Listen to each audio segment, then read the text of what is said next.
Glória a Deus, aleluia, bendito é o nome do Senhor.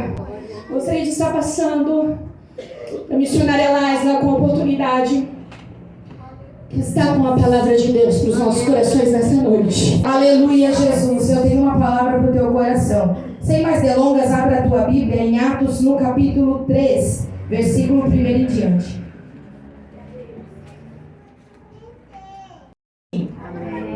Aleluia, uma palavra do Senhor bem conhecida. A palavra do Senhor diz assim: a cura de um mendigo aleijado. Certo dia, Pedro e João estavam subindo ao templo na hora da oração. Às 3 horas da tarde, estava sendo levado para a porta do templo chamada Formosa, um aleijado de nascença, que ali era colocado todos os dias para pedir esmolas aos que entravam no templo. Vendo que Pedro e João iam entrar no pátio do templo, pediu-lhes esmola. Pedro e João olharam bem para ele, e então Pedro disse: olhe para nós. O homem olhou para eles com atenção, esperando receber deles alguma coisa. Disse Pedro: não tenho prata nem ouro, mas o que eu tenho, isso eu te dou. Em nome de Jesus Cristo Nazareno, ande.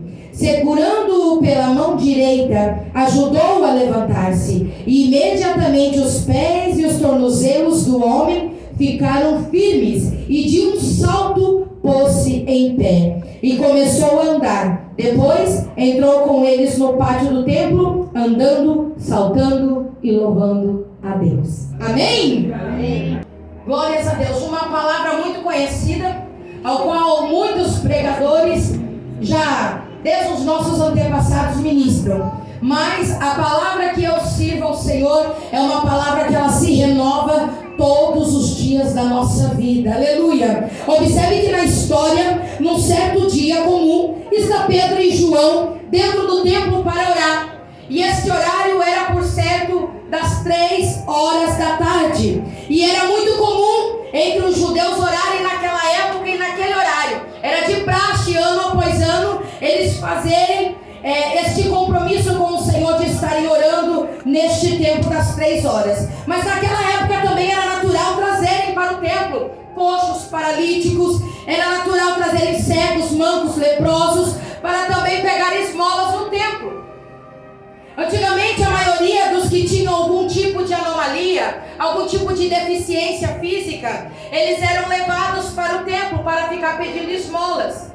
A Bíblia diz que aqui está, e eu me deparo com um mendigo aleijado. Além de ele ser mendigo, além de ele ser pobre, ele é aleijado. A Bíblia diz mais que ele estava num templo chamado Porta Formosa. A Bíblia diz que ele ali sentado, ele estava mendigando e sempre de cabisbaixo. Antigamente, a maioria deles, eles tinham que ficar do lado de fora quando anoitecia, ou até mesmo, muitas vezes, durante o dia. E este nome do lugar que eles ficavam do lado de fora se chamava Vale dos Rejeitados. Naquela época, aquele que era aleijado, que tinha condições financeiras, eles iam, como se fosse, para você entender, na prefeitura. E chegando lá, eles pegavam um alvará. Esse alvará dava liberdade para que durante o dia, durante a tarde, eles pudessem ficar andando pelo templo. Porém, quando anoitecesse, todos eles eram lançados para o Vale dos Rejeitados. Todos eles, sem nenhum a mais, nenhum a menos, eles eram lançados para fora do templo. Ei, naquela época,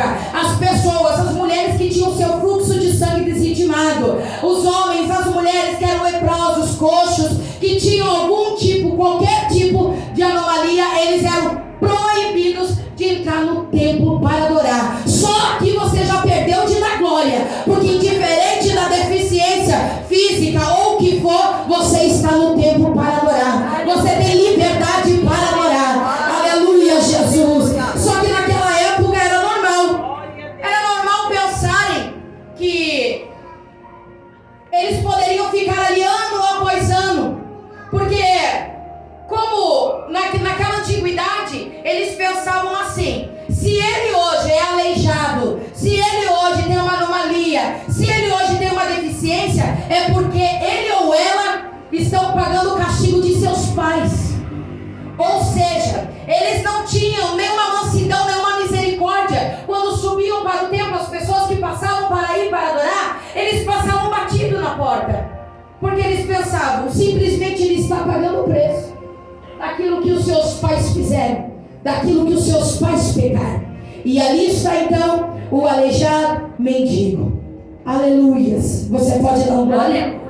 Esse aleijado, ele estaria sentado no templo há mais de 40 anos. Missionária, como tu afirma mais de 40 anos? A Bíblia vai dizer que este homem, ele era um aleijado de nascença. Ele nasceu com essa deficiência. Então eu entendo que de repente ali dos seus 2 aninhos de idade, quando ele já conseguia caminhar, ele era posto ali naquela porta chamada Formosa. Naquela época existia em torno de 12 portas. Cada porta tinha o seu dono. E em cada porta que tinha o seu dono tinha um nome. E em cada porta tinha uma pessoa com deficiência clamando misericórdia e mendigando na porta.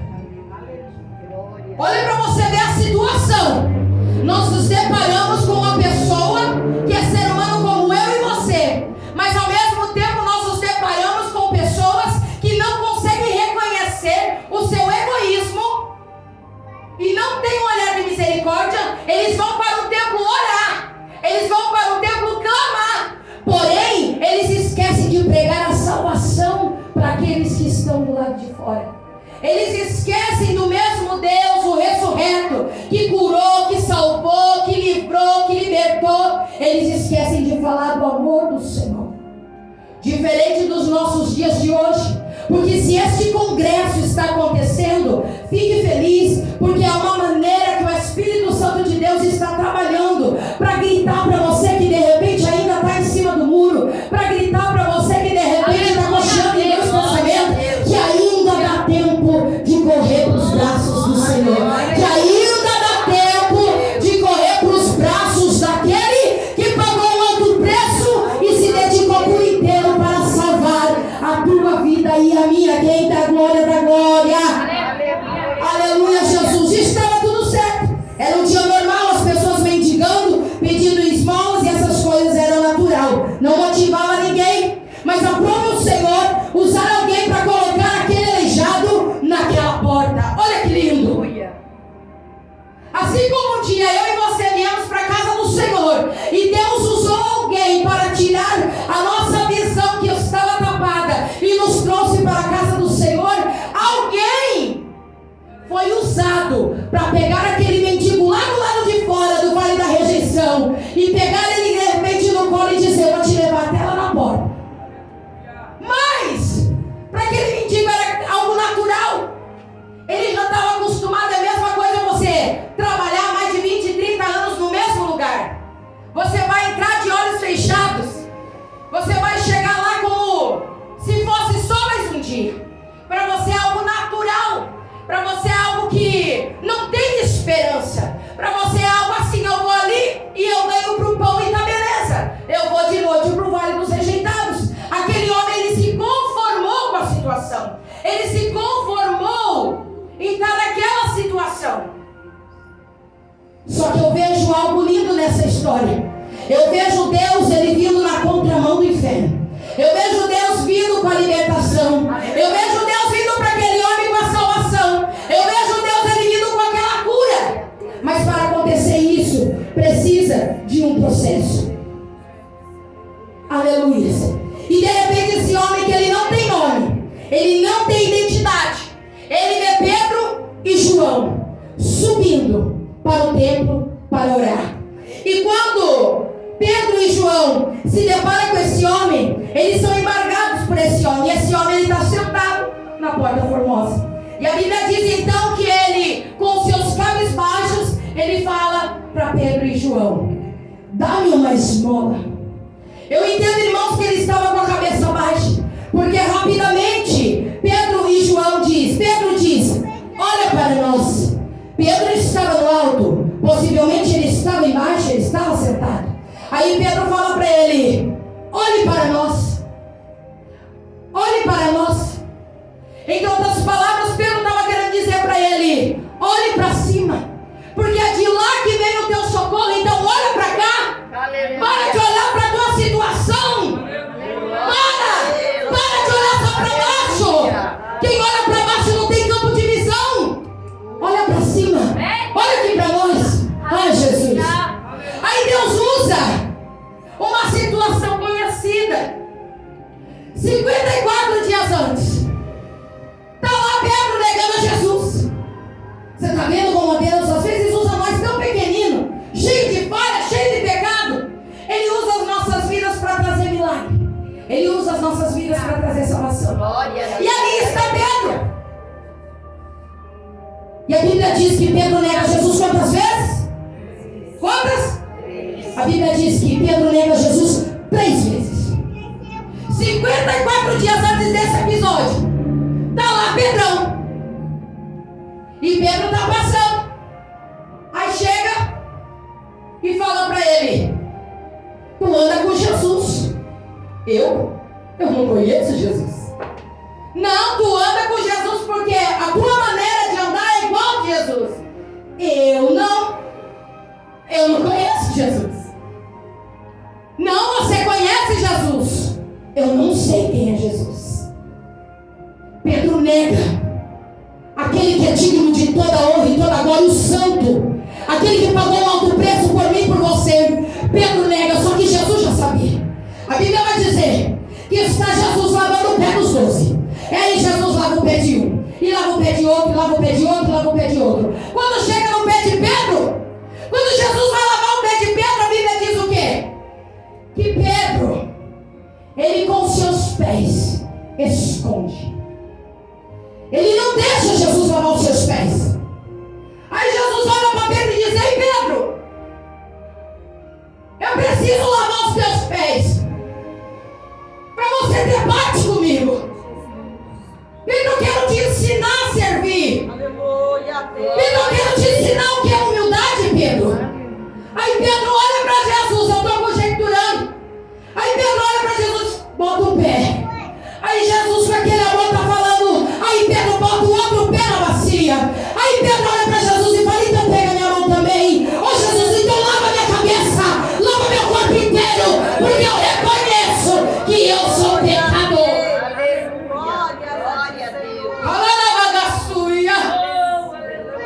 Você está entendendo o que o arrependimento faz?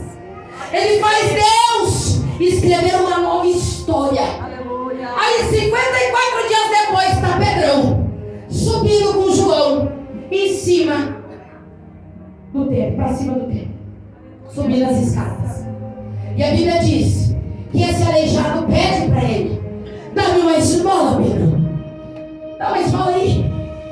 Aquele aleijado, ele estava acostumado há mais de 40 anos pedindo esmola. Então eu imagino que esse aleijado ele só fazia assim: dá uma esmola. Dá uma esmola. Tu pode me dar uma esmola? É só para eu comprar para você. Tu dá uma esmola? Eu só preciso de uma esmola. Tu me dá uma esmola?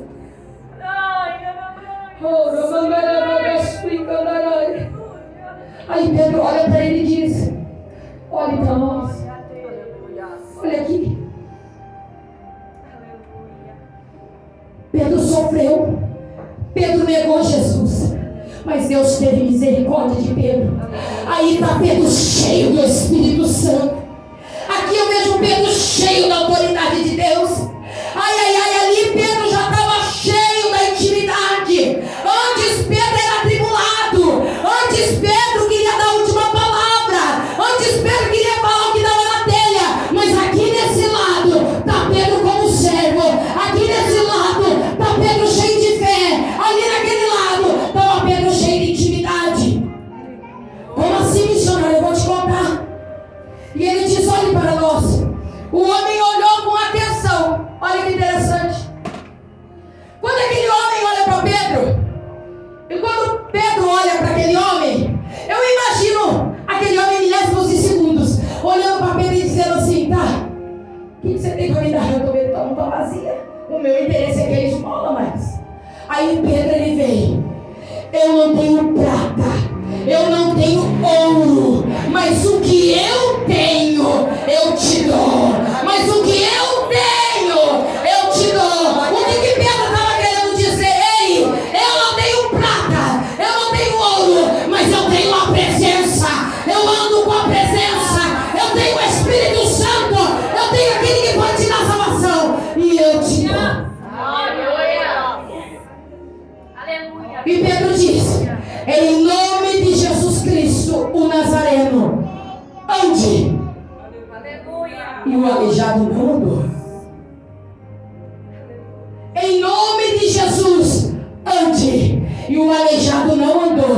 Aí Pedro mais à frente diz assim: ei, dá a mão aqui, minha irmã. Ei, ele falou ande e o aleijado não andou. Aí Pedro, a Bíblia diz que Pedro põe a mão na mão direita dele e diz: levanta! Levanta! Pedro cheio de autoridade, cheio de Deus, olha para ele e fala: ei, ele fala em nome de Jesus. Tu não quis levantar, mas então vai pela minha fé mesmo. Levanta! Levanta! Levanta! Aleluia, aleluia, Deus. Alamandaha. Aleluia. Harai, Sharamandaha. Halairi, Kandarabagasu. A minha Bíblia vai dizer então que este homem que tinha os seus tornozelos atrofiados, este homem que tinha os seus pés tortos, a Bíblia diz que começa a ser colocado no lugar. Ei, Deus vai desentortando um pé, e Deus desentorta o outro pé, e Deus vai colocando o seu tornozelo no lugar. Aí Deus coloca o outro tornozelo no lugar, e Deus vai dando força na perna, Deus vai dando força na outra perna. Aí eu vejo Jesus falando: ei, para mostrar para todos esses curiosos que estão aqui, aqueles que 40 anos passaram por você e não estenderam a mão para ti, agora mostra para ele: ei, eu vou dar um salto. A Bíblia diz que este homem, ele não levanta normal. Este homem, ele não levanta normal. Você não está entendendo. A Bíblia diz que um homem que ele está 40 anos na mesma posição, dependendo de alguém para levá-lo para lá e para cá, um homem mendigo, um homem sem esperança, um homem sem fé, um homem que não conhecia Jesus. Aí ele conhece Jesus. Aí Jesus fala: eu vou te curar na frente de todo mundo, para eles verem que eu sou Deus, para eles verem que eu sou o teu Pai. Aí Jesus faz o quê?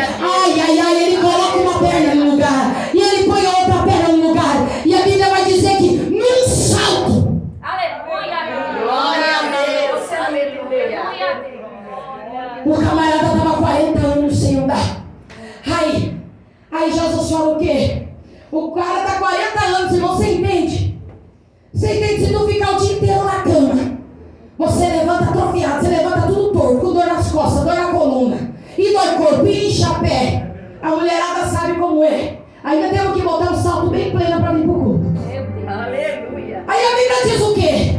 Num salto, esse homem se posiciona de pé.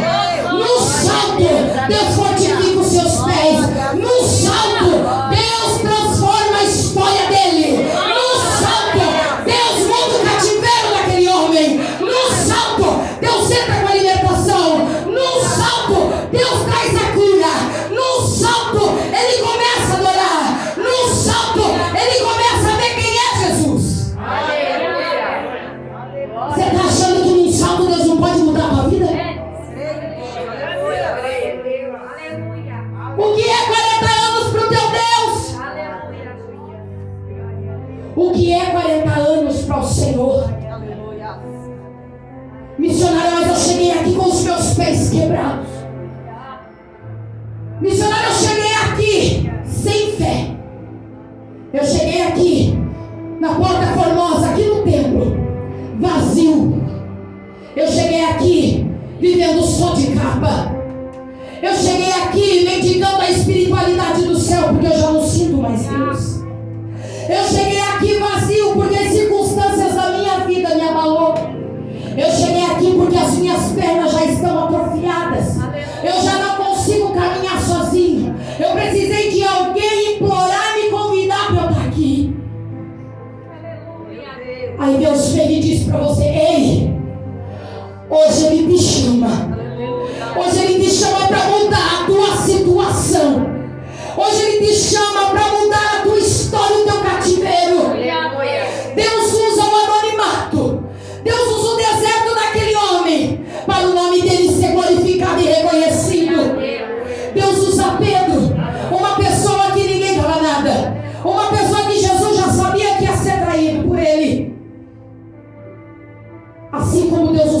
para trazer você aqui hoje.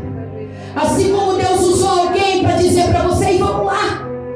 Tá doendo, tá machucado, tá com o pé quebrado, tá tudo difícil, tá perdendo, ei, mas vamos lá, porque eu tenho um Deus que Ele te põe de pé. Vamos lá, que eu tenho um Deus que restaura a tua fé. Vamos lá, que eu tenho um Deus que renova a tua força. Vamos lá, que eu tenho um Deus que te levanta. Deus, Ele quer levantar pessoas nessa noite. E não é muito falar, se tu não quer dar glória, azar é o teu. Eu sei aonde Deus me tirou. Eu sei como Ele me colocou em pé, pela sua graça e misericórdia. Se eu estou aqui falando desse milagre, é porque você está falando há um ano e pouco atrás com um cadáver. Eu estava em cima do altar da igreja quando eu faleci dia 26 de março de 2023. Eu sei de quem eu estou falando. Eu sei. E eu falo com autoridade. Aquele que dá vida aonde já está cheirando mal. Eu sei. Eu sei. Eu sei. Quando teve uma luta do céu contra a potestade do inferno, quando eu estava morta naquele altar, e Deus levanta obreiros em meu favor. Deus levanta homens. Deus levanta Pedros. Deus levanta João para orar pela minha vida. E eu estava ali morta. Quem sabe estava como esse aleijado, espiritualmente morto. Eu estava fisicamente morto. E ali estava no final do culto, no domingo. Meu esposo estava ministrando. Logo no término do culto, começaram a se abraçar. Ele estava dando a bênção apostólica. E eu senti algo estranho no meu peito. E eu tentei correr até o altar para estender a mão. E quando eu cheguei no altar, eu caí ali. E o meu coração desligou.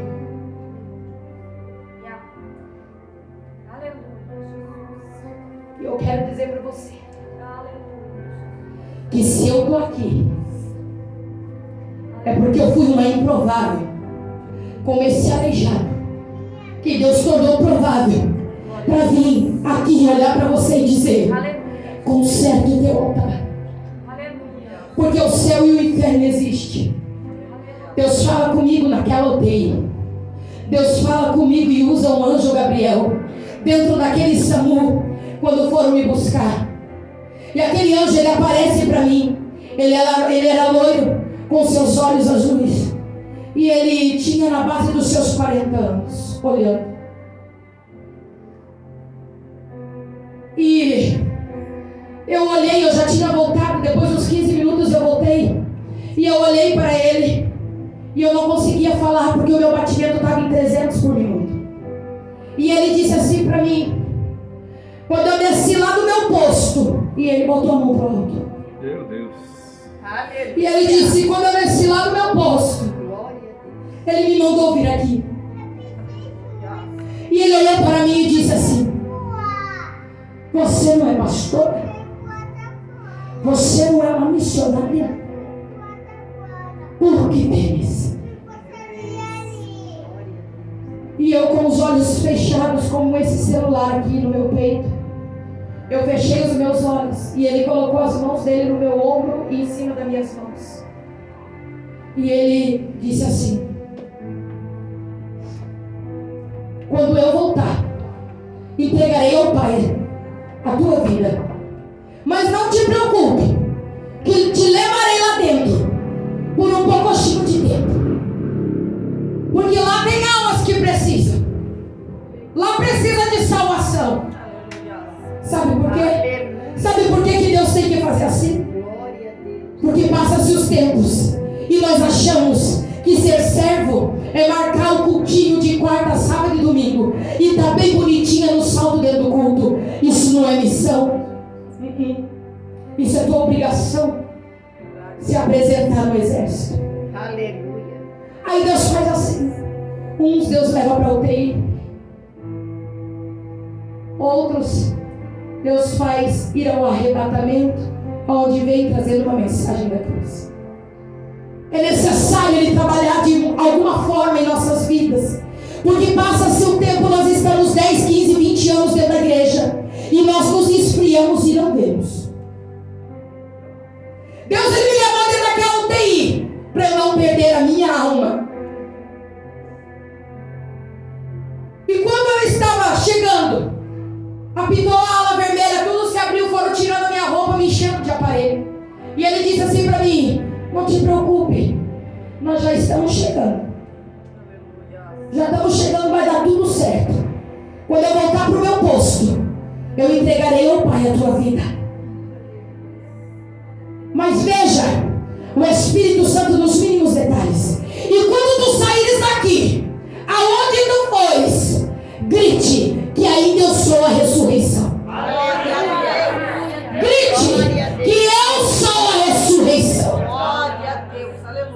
Naquele meio tempo, eu atônita sem entender muita coisa, porque é uma mistura do físico com o espiritual. Eu não estava entendendo nada, porque eu nunca tive nada no coração. Eu dei a entrada ao hospital. E quando eu entrei, eu procurei um homem que me levou e que conversou comigo, que até então eu pensava que era um homem normal, para agradecê-lo. E em todo o tempo ele segurou na minha maca e ele foi andando comigo. E eles tirando a minha roupa e ele entrou comigo. Só que ele estava com a mão dada comigo aqui, segurando nos aparelhos que estavam do meu lado. E quando eu olhei para aquele homem para agradecer, não era um homem loiro, não tinha os seus cabelos cacheados suados na testa, não estava escrito Gabriel no seu peito, no seu fardo. Não. Era um homem alto, moreno, grisalho, e da sua pele manchada do sol, e magro. Tinha 1,90 m mais ou menos. Totalmente diferente. Nesse momento eu fechei os meus olhos e eu falei: Deus, o que está acontecendo? O meu celular toca. Missionária Lúcia. Áudio de 3 minutos e pouquinho. Quando eu atendo, ainda eu olhei o meu batimento, mais de 300 por minuto. Eu consigo atender. E eu boto no meu ouvido o áudio. Aí ela diz assim: estás indo para o deserto, profeta? Quando saíres daí, grite que eu sou a ressurreição, viu? Ali o meu chão desabou. Porque eu sabia que ali eu ia ficar. E eu sabia que quando você sofre, quando você está no deserto, a família também sofre. Quem te ama também sofre. Quem luta pela tua alegria e tua felicidade também sofre. E ali eu dei entrada na UTI. E ali eu fiquei. E cada dia que o meu esposo chegava, os médicos desesperançaram ele.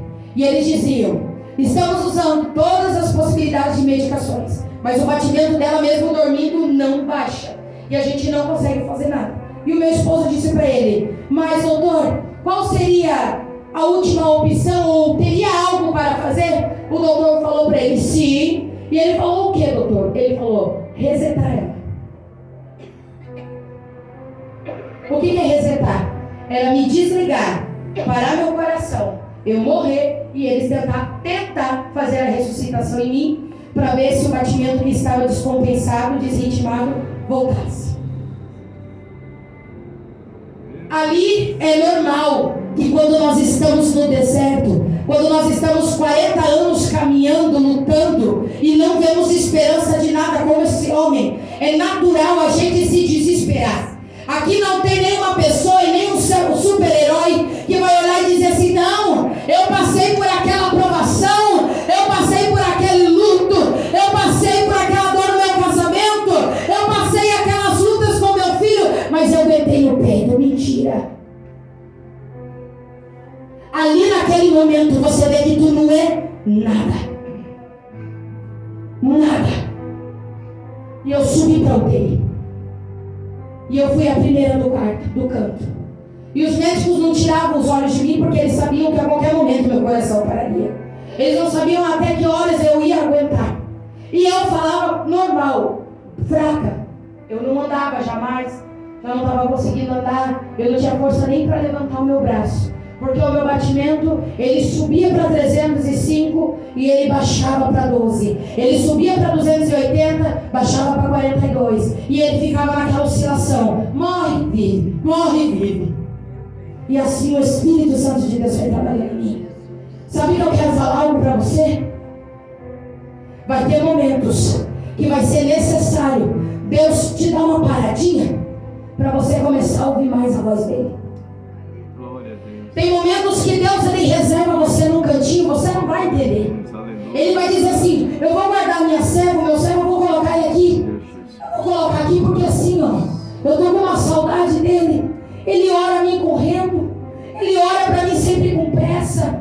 Ele ora para mim sempre pensando. Ele está aqui, mas está conectado, respondendo alguém no WhatsApp. Eu peço para ele vir até mim porque eu quero ter intimidade com ele. Mas aí quando chega o tempo ele cansou.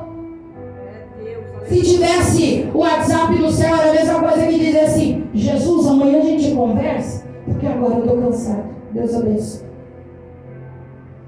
Aí Jesus leva a Laisa lá. E lá eu falei: Deus, o Senhor me trouxe aqui para um propósito. E o Senhor falou. Eu não tinha muito fôlego. Eu não conseguia falar muito. Eu fiquei 1 ano e meio quase sem saber o que era louvar.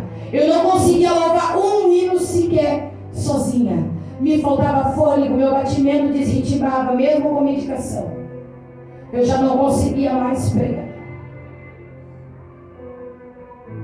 Isso dava uma saudade. De quantas vezes eu recebia a oportunidade. Sabe quando alguém olha para você e diz assim: vem pregar. Tu pode dar uma saudação? Tu pode cantar? Aí tu não dá um bom dia. Você tá naquele dia meio tribulado, mandando todo mundo se cantar. Aí tu fala o quê?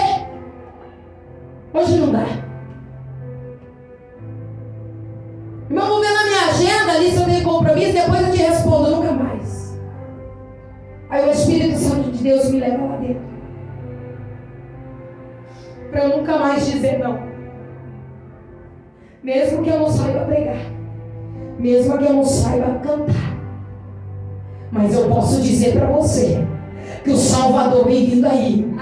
E que o céu e o inferno existem. E que se você não se colocar, tu vai ficar. Tu vai ficar. Deus me levou lá dentro. Porque aí ele achou graça em mim. E ele me chamou lá dentro. Para me despertar. Quando chegou no 4º dia que eu estava na UTI, aquilo parecia eterno. E eu falei: Espírito Santo, eu não quero questionar. Eu só quero que o Senhor faça eu entender, se for da tua vontade, o porquê eu estou aqui. Eu prego o teu nome, eu falo do teu amor, eu pastoreio, eu cuido de ovelhas, eu faço missão, às vezes mesmo não querendo. Porque só quem fez missão entende o que eu estou falando. Só quem deixou tudo para trás, os seus amigos, a sua casinha, os seus bens, para dizer: Jesus, eis-me aqui. Só quem viveu de verdade uma missão sabe o que eu estou falando. E é algo que eu nunca quis fazer missão. Para mim, missão, eu poderia fazer aqui, levar alimento, visitar o hospital, mas me deslocar da minha casa para morar por um tempo lá não sei onde, lá não sei onde, lá na favela de Curitiba, e lá em Rio do Sul, e lá em Florianópolis. Isso para mim era fadonho. Isso para mim eu ia, mas eu ia por obediência a Deus e ao meu esposo. Mas o meu coração não ia. Pedro tinha sua espada na cintura.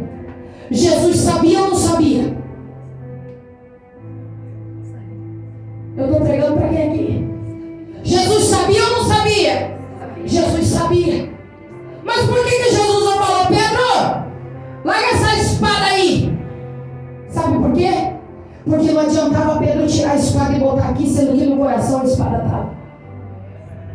Não adianta. Aí Deus tem que fazer o quê?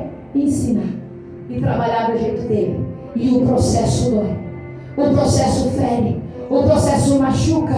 No processo tem perdas. No processo nós não compreendemos. Eu imagino esse homem, 40 anos, desacreditado da sua situação. Ele pensou o quê? Já faz 40 anos que eu estou aqui. Eu não estou nem aí. Eu vou morrer aqui mesmo. Ele se acostumou com aquela situação. Mas um certo dia, Deus chama um missionário Deus chama servos valentes, chamado Pedro e João, que não tiveram vergonha da multidão, não tiveram vergonha de falar no nome dele, não tiveram vergonha de ninguém, e olharam para ele e disseram: eu não tenho prata, eu não tenho ouro, mas o que eu tenho eu te dou. Aí Deus me leva dentro da UTI, e eu aproveito a oportunidade, e dentro de mim eu pedia: Senhor, eu não tenho prata e não tenho ouro, eu não tenho nada para servir ou dar, mas eu tenho a tua presença ainda aqui comigo. Então, Jesus, eu vou pregar o teu evangelho. E ali foi um senhor de 73 anos, aceitou a Jesus. Um senhor de 89 anos aceita Jesus. Um senhor de 54 anos também aceita Jesus. A enfermeira de 39 anos também aceita Jesus. O moço de 19 anos também aceita Jesus. O senhor de 57 também aceita Jesus.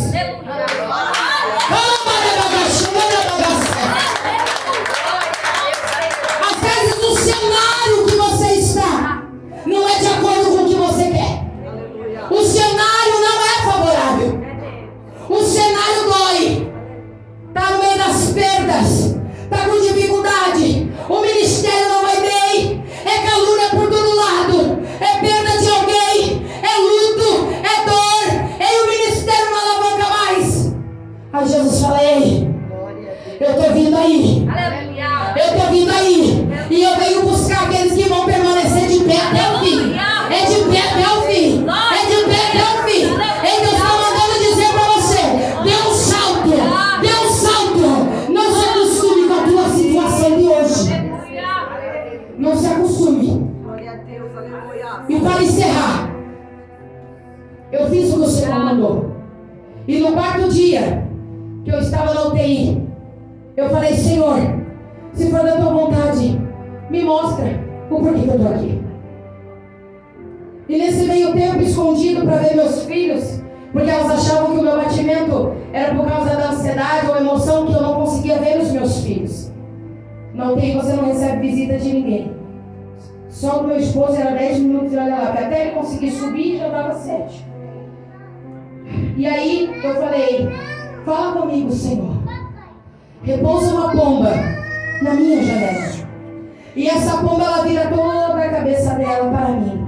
Ela está aqui, eu estou aqui. Essa pomba, ela vira toda a cabeça e ela fica me olhando. E ela fica olhando fixo em mim. E diz: eu recebo uma mensagem. E quando eu abri essa mensagem, era um louvor que eu sempre cantava. E no meio dessa canção dizia assim: é melhor te ferir do que eu perder você. É melhor trabalhar de uma maneira que você não entende do que perder a tua salvação. É melhor te pôr no deserto, porque eu te coloco, eu te tiro a hora que eu quero, do que você perder a salvação. É melhor eu trabalhar do jeito que hoje você chora, mas que eternamente você vai se alegrar. É melhor eu trabalhar na tua vida de uma maneira que hoje você olha, você esperneia, você diz: meu Deus, o que está acontecendo? O Senhor me abandonou. É melhor assim, e tu fica firme na dependência do Pai, do que você perder a tua salvação. É melhor você vir manco para a igreja. É melhor você entrar aqui com os teus pés doendo. É melhor você chegar aqui coxo, espiritualmente falando, do que você perder a salvação. O Espírito Santo de Deus, ele está falando com pessoas aqui. É melhor eu trabalhar na tua vida de uma maneira que você não entende. No meio da caminhada, no meio do deserto, sim, vai ter perdas, vai ter desespero, vai ter vontade de chorar, vai ter momento que você quer retroceder, vai ter momento que a tua vontade é fechar a porta e abandonar o ministério. É normal, mas eu quero dizer algo para você: se o teu nome está escrito no livro da vida, isso aqui vale, isso aqui importa, porque Jesus vem vindo aí e ele vem buscar uma igreja lavada, remida. Ele, Deus, não vem buscar homens e mulheres perfeitos, não. Ele vem buscar pessoas tementes ao Senhor Jesus. Tementes ao Senhor Jesus. E aquilo que de repente outrora, há 18 anos eu ganhando almas para o reino.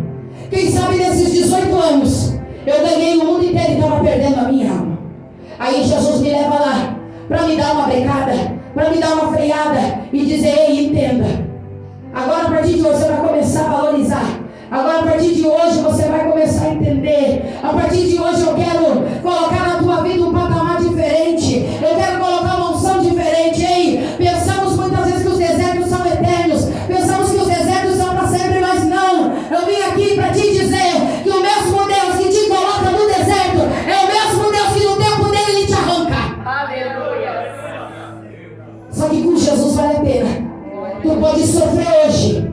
Tu pode chorar hoje, mas se tu está na presença, tu sabe que Ele caminha contigo no deserto. Tu sabe que no frio Ele é teu calor. Tu sabe que no calor Ele é a tua sombra. Tu sabe que Ele é a tua água viva. Tu sabe que Ele é a maná do céu. Aí o que basta entre eu e você dizer: eis-me aqui, Senhor. Seja feita então a tua vontade. Nem que eu chore, nem que eu perca, nem que eu sofra, nem que eu seja, Senhor, açoitado, caluniado, não importa. Eu quero o céu. Se eu estou aqui, Pai, é porque eu sou imperfeita, é porque eu sou cheia de falha, cheia de defeitos como este homem, mas eu quero Jesus o céu. Ah, Jesus, eu quero o céu. Ah, papai, eu quero o céu. Eu quero, Senhor, morar eternamente contigo, Pai. Oh, aleluia. Se coloque de pé. Se coloque de pé. Que não seja necessário passarmos no deserto para aprendermos a obedecer. Que não seja necessário passarmos na fornalha para podermos obedecer ao Senhor. Eu gostaria que viesse aqui as pessoas que chegaram aqui feridas, abatidas, com os seus problemas aos teus olhos não tem solução. Missionária, o meu problema não tem solução. O meu casamento acabou. A medicina me desenganou. As portas se fechou, meu celeiro está vazio. A minha vida espiritual está como um barco à deriva no meio do mareio. Eu quero te convidar. Vem aqui no nome de Jesus. Vem aqui, eu quero orar pela tua vida. Quem é o primeiro corajoso? Quem é o primeiro que quer morar no céu juntamente comigo? Carabagacébia. Aqui está uma corajosa. Sempre tem alguém que tem que puxar a fila, né? Tá vindo duas, tá vindo três. Ei, Jesus tem salvação de alma. Jesus tem coisa nova. Ei, Jesus quer te ajudar. Alamandarai, calabacébria. Tem mais algum corajoso? Aleluia, aleluia, aleluia. Tá vindo mais um. Tá vindo mais outro. Tem mais outro. Oh, glória. Jesus está trabalhando, ei. Não é muito falar. Não é muito falar. Se os teus pés estão doendo, se tu já não consegue mais suportar a dor, se a depressão te pegou de uma maneira que você olha para o céu e diz: até quando, Senhor? O Espírito Santo está falando com pessoas nessa noite. Aleluia. Eu quero dizer para você que o meu Deus, Ele cura toda ansiedade. Ele te ensina. Ele te ensina no meio da dor, no meio do deserto, querido. Ele trabalha de uma maneira especial. Aleluias. E Ele tem a salvação. Aleluias. Aquele que tem ouvidos ouça o que o Espírito diz à igreja.